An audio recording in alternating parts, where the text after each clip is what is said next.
ಪಂಜಮಕರು ದಕ್ಷಿಣ ಕನ್ನಡ ಜಿಲ್ಲಾ ಪಂಚಾಯತ್ ಹಿರಿಯ ಪ್ರಾಥಮಿಕ ಶಾಲೆಯ ಎಸ್ಡಿಎಂಸಿ ಅಧ್ಯಕ್ಷ ಮಾಜಿ ಕಾರ್ಪೊರೇಟರ್ ದಯಾನಂದ ಶೆಟ್ಟಿ ವಿರುದ್ಧ ಪರಿಸರದ ನಾಗರಿಕರು ಪ್ರತಿಭಟನೆ ನಡೆಸಿದರು. 2016-17ರಲ್ಲಿ ಈ ಶಾಲೆಯನ್ನ ದತ್ತು ತೆಗೆದುಕೊಳ್ಳುವ ಬಗ್ಗೆ ನಿರ್ಣಯವನ್ನ ತೆಗೆದುಕೊಂಡಿತ್ತು. ತಮ್ಮದೇ ಸ್ವನಿರ್ಧಾರಗಳಿಂದ ಶಾಲೆಯ ಶಿಕ್ಷಕರಿಗೆ ಎಸ್ಡಿಎಂಸಿ ಸದಸ್ಯರಿಗೆ ಮಾಹಿತಿ ನೀಡದೆ ಹಣ ಪಡೆದುಕೊಂಡಿದ್ದು ಅದರ ಬಗ್ಗೆ ತನಿಖೆಯಾಗಬೇಕೆಂದು ಪ್ರತಿಭಟನಾಕಾರರು ಆಗ್ರಹಿಸಿದರು. ಈಗಿನ ಎಸ್ಡಿಎಂಸಿ ಅವರು ಒಂದು ಕಾರ್ಯಕ್ರಮ ಮಾಡ್ತಾ ಇದ್ದಾರೆ. ಶಾಲೆಯ ಬಗ್ಗೆ ಸಂಖ್ಯೆ ಇರಲಿಲ್ಲ, ಮುಚ್ಚಿ ಹೋಗಲಿರುವ ಶಾಲೆಯನ್ನು ಉಳಿಸಿದ್ದೇವೆ ಅಂತೇಳಿ. ಸಾಮಾನ್ಯ ಭಾರತ ದೇಶದಲ್ಲೇ ನಾವು ಪತ್ರಿಕೆಯನ್ನು ಓದ್ತೇವೆ, ನ್ಯೂಸ್ಗಳನ್ನು ನೋಡ್ತೇವೆ. ಸರ್ಕಾರಿ ಶಾಲೆಗೆ ಇವತ್ತು ಮಕ್ಕಳ ಸೇರ್ಪಡೆ ಸಂಖ್ಯೆ ಕಮ್ಮಿ ಆಗ್ತಾ ಉಂಟು. ಖಾಸಗಿ ಶಾಲೆಗೆ ಎಲ್ರಿಗೂ ಗೊತ್ತು, ಇಂಗ್ಲೀಷ್ ಬರವಣಿಗೆ ಬೇಕು, ಇಂಗ್ಲೀಷ್ ಮಾತಾಡುವಂಥವ್ರು ಬೇಕು, ಎಲ್ರಿಗೊಂದು ಆಸಕ್ತಿ ಇದೆ. ದಿನಗೂಲಿ ಮಾಡುವವರು ಪಾಪ ಅವರು ಕೂಡ ಇವತ್ತು ಆಂಗ್ಲ ಮಾಧ್ಯಮ ಶಾಲೆಗಳಿಗೆ ಒಳ್ಳೆ ಮುತುವರ್ಜಿಯನ್ನು ಕೊಡ್ತಾ ಇದ್ದಾರೆ. ಈಗ ಸರ್ಕಾರ ಅದನ್ನೆಲ್ಲ ಆ ರೀತಿ ಏನು ಮಾಡಿದೆ ಅಂತ ಹೇಳಿದರೆ ಎಲ್ಲ ಸರ್ಕಾರಿ ಶಾಲೆಗಳಲ್ಲೂ ಕೂಡ ಆಂಗ್ಲ ಮಾಧ್ಯಮಗಳು ಪ್ರಾರಂಭ ಮಾಡಬೇಕಂತ ಆದೇಶ ಮಾಡಿದೆ. ಅದೇ ನಂತರ ಎಲ್ಲ ಶಾಲೆಗಳು ನಡೀತಾ ಇದೆ. ಇದರ ಫಲವಾಗಿ ಕೂಡ ನಮ್ಮ ಶಾಲೆಯಲ್ಲೂ ಕೂಡ ಇವತ್ತು ಆಂಗ್ಲ ಮಾಧ್ಯಮಗಳಿದೆ. ಸ್ವಲ್ಪ ಶಿಕ್ಷಕರ ಕೊರತೆ ಇರ್ಬೋದು, ಅದು ಮಾನ್ಯ ಶಾಸಕರಲ್ಲಿ ನಾವು ಮನವಿ ಮಾಡಿದ್ದೇವೆ. ಆ ಶಿಕ್ಷಕರ ಕೊರತೆಯನ್ನು ಅವರು ನೀಗಿಸ್ತೇನೆ ಅಂತ ಹೇಳಿದ್ದಾರೆ. ಈಗಾಗಲೇ ಒಂದು ಶಿಕ್ಷಕರನ್ನು ಕೂಡ ನಮಗೆ ಅವರು ಕೊಟ್ಟಿದ್ದಾರೆ. ಅವರು ಮಂಗಳೂರು ಸ್ಮಾರ್ಟ್ ಸಿಟಿ ಅಂತೇಳಿ ಈಗ ಮಂಗಳೂರು ಕಾರ್ಯಕ್ರಮಗಳು ನಡೀತಾ ಇದೆ. ಆ ಸೇರ್ಪಡೆ ಕೂಡ ನಮ್ಮ ದಕ್ಷಿಣ ಕನ್ನಡ ಜಿಲ್ಲೆ ಇಲ್ಲ ಪ್ರಾಥಮಿಕ ಶಾಲೆಯನ್ನು ಕೂಡ ಸೇರ್ಪಡೆ ಮಾಡಿದ್ದಾರೆ.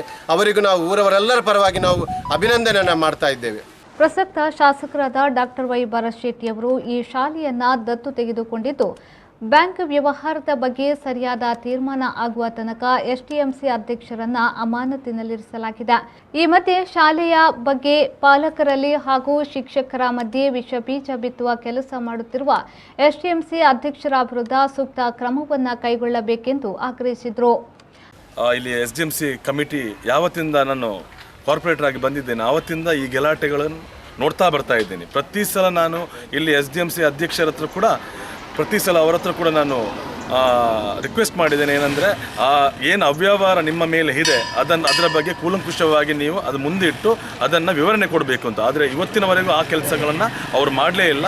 ಅದರ ಬದಲು ಯಾವಾಗ ನಮ್ಮ ಶಿಕ್ಷಕಿಯರು, ನಮ್ಮ ಮುಖ್ಯೋಪಾಧ್ಯಾಯಿನಿ ಯಾವಾಗ ಇದರ ಬಗ್ಗೆ ಈ ಅವ್ಯವಹಾರದ ಬಗ್ಗೆ ಈ ಮಾತುಗಳನ್ನು ಆಡಲಿಕ್ಕೆ ಸ್ಟಾರ್ಟ್ ಮಾಡಿದ್ದಾರೆ, ಆವತ್ತಿಂದ ಈ ಶಿಕ್ಷಕಿಯರನ್ನು ಟಾರ್ಗೆಟ್ ಮಾಡಿ ಕೆಲಸ ಮಾಡುವಂಥ ಕೆಲಸಗಳನ್ನು ಈ ದಯಾನಂದ ಶೆಟ್ಟಿ ನೇತೃತ್ವದಲ್ಲಿ ಕೆಲವು ತಂಡಗಳದನ್ನು ಮಾಡ್ತಾ ಬರ್ತಾ ಇದೆ.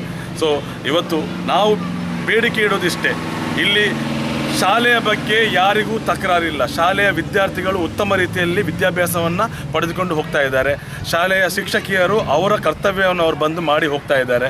ಇವತ್ತು ಶಾಲೆಯ ವಿದ್ಯಾರ್ಥಿಗಳನ್ನು ಕಡೆಗಣಿಸಿ ಶಾಲೆಯ ಶಿಕ್ಷಕಿಯರನ್ನು ಒಂದು ಟಾರ್ಗೆಟ್ ಮಾಡುವಂಥ ಕೆಲಸವನ್ನು ನಿಲ್ಲಿಸಬೇಕು.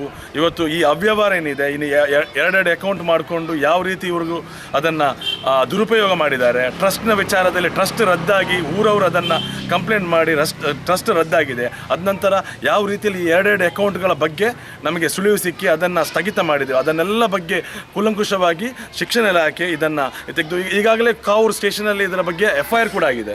ಕಾರ್ಪೊರೇಟರ್ ಅನಿಲ್ ಕುಮಾರ್, ಎಸ್ಡಿಎಂಸಿ ಪ್ರಭಾರಾಧ್ಯಕ್ಷೆ ಮಂಜುಳಾ, ಹಳೆ ವಿದ್ಯಾರ್ಥಿ ಹಕೀಂ ಕೂಳೂರು, ಗಣೇಶ್ ಶೆಟ್ಟಿ, ಸಂದೀಪ್, ಹರೀಶ್ ಶೆಟ್ಟಿ, ಅಬುಬಕರ್, ರವಿಕುಮಾರ್, ರಮೇಶ್ ಶೆಟ್ಟಿ, ಸುಧಾಕರ್ ಶೆಟ್ಟಿ, ಮಮತಾ, ಶೈಲಜಾ ಶೆಟ್ಟಿ, ಪ್ರೇಮ ಮೊದಲಾದವರು ಪ್ರತಿಭಟನೆಯಲ್ಲಿ ಪಾಲ್ಗೊಂಡರು.